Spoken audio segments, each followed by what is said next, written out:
The Foreign Secretary is here in the studio. Good morning to you. Morning, Justin. Technical point, first of all. Eurosceptics in your party were very excited a couple of days ago when they thought that Crawford Falconer, who's the chief trade negotiator for the government, was going to be added to the official team, the team of officials who are doing the negotiations in Brussels. Is it true? Has he been added to join Ollie Robbins, the chief Europe advisor? Well, to my knowledge, the negotiating team is going to change, but with Ollie Robbins still in his central role. But I think the Prime Minister said that the Attorney General and the Chancellor of the Duchy of Lancaster, David Lidington, is going to join the Brexit Secretary and Crawford Falconer team. I'm sure we're going to tap into his brilliance. He's an extraordinary man and very, very experienced trade negotiator. Because there was a feeling on the Eurosceptic side of your party that this was a very significant change and that the team was going to be changed as a result of his presence. And you're saying you believe that that will be the case, that Crawford Falconer will be there? No, I've said I think Ollie Robbins will continue to lead the team. But what I am seeing from number 10 is a great deal of openness to different ways So hang on, has forward. there been a change or not a change in the official team? To my knowledge, there has not been a change in the team. So when they thought they were told that there was a change by number 10, and at least one Conservative MP told me in the last day or so, he thought he had been told by number 10 that there was a change. You're saying, so far as you're aware, there isn't one? Well, I wasn't in those meetings or discussions, so I can't comment on that. But what I would say is that I think that Crawford Falconer is an incredibly experienced trade negotiator. I'd be very surprised if he wasn't feeding into the process as we go forward. But he's not actually going there as part of the team.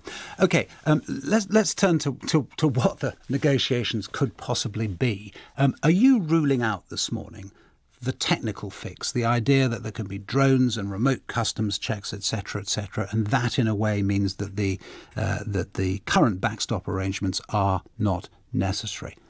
We're not ruling out any of these potential solutions, but I mean, Laura was absolutely right in her analysis just now. This is a very challenging situation.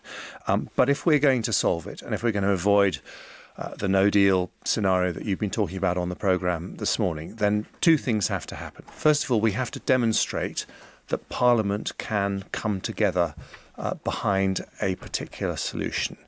And until this week, we weren't able to do that. And that has happened this week, and that is very significant. But secondly, we have to show the EU that that solution isn't going to fail two tests.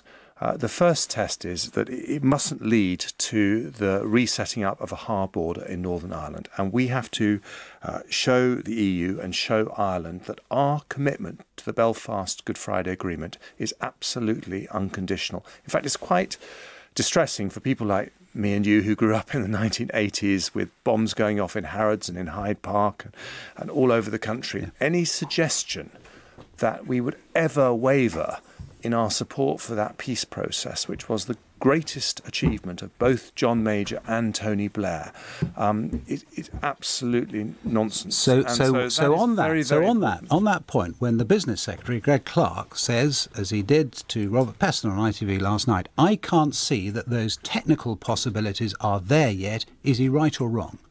Well, there's been lots of people who've said, how could these technology Is he right or wrong? Well, you know, he has got a view and lots of people have got a view. But is your view different?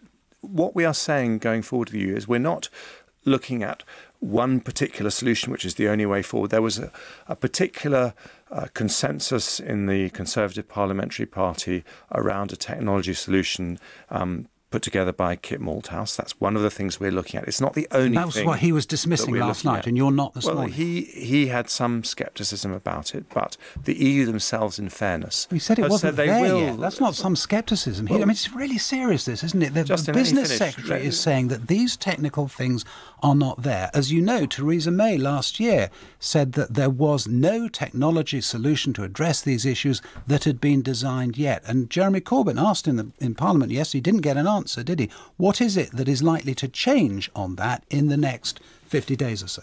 Well, I think you're trying to rule out solutions before they've been properly worked up. What happened this week was But it was ruled out by the government, Mr. Hunt. It was ruled out by the government until today. Actually, quite the opposite. The government said that there was enormous potential in technology solutions and got it inserted into the withdrawal agreement. But with the understanding they weren't there yet. The EU agreed that they would look at that. Now, look, you're taking one solution. There are other potential solutions as well.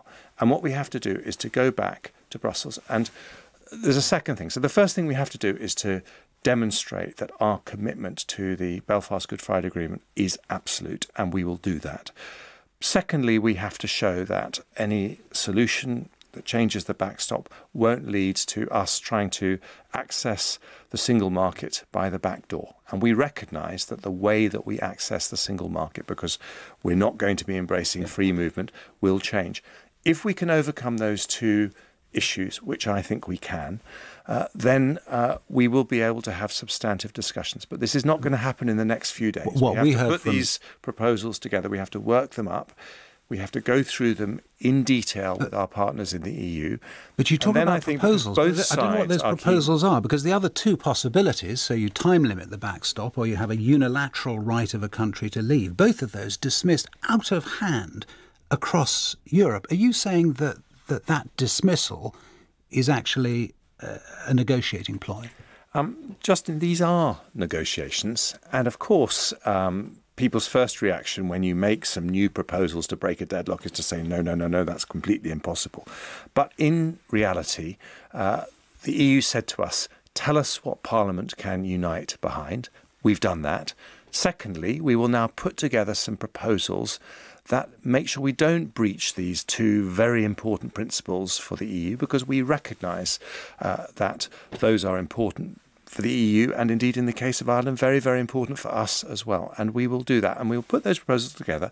It is going to take a few days to do that, but we're not going to spell those out on air on the Today programme with the greatest of respect, because in a negotiation, if you spell out those kind of details on air, they get rejected on air. What you need to do is to sit down and go through in detail. Now, I happen to believe that there is potential along all the different routes that have been discussed, but we need to put those together, make sure that they meet the concerns the EU have expressed. And then I think, because everyone wants to avoid that no-deal situation, we will have a proper discussion. To go back to what Laura was saying right at the beginning of our discussion, it is likely, isn't it, that there will need to be a technical delay in our leaving the European Union? I think that depends on how long this process takes. I think it is true that if we ended up approving a deal in the days before the 29th of March, then we might need some extra time to pass critical legislation. But if we're able to make progress sooner, then that might not be necessary. And we can't know at this stage exactly which of those scenarios would happen. But your sense is that it might go right at the end of March? I think it's difficult to know. But what I would say is that whereas a week ago, none of us really knew whether this was going to be possible, we're now in a situation where it clearly is possible. There are lots and lots of hurdles. No one's saying this isn't going to be very challenging.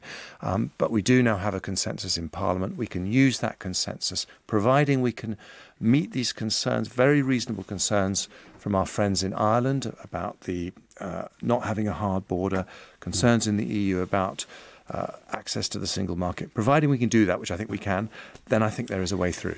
You are meeting your fellow foreign ministers in Europe today, and you're talking about Venezuela. What do you want the European Union to do on Venezuela that hasn't been done or said already?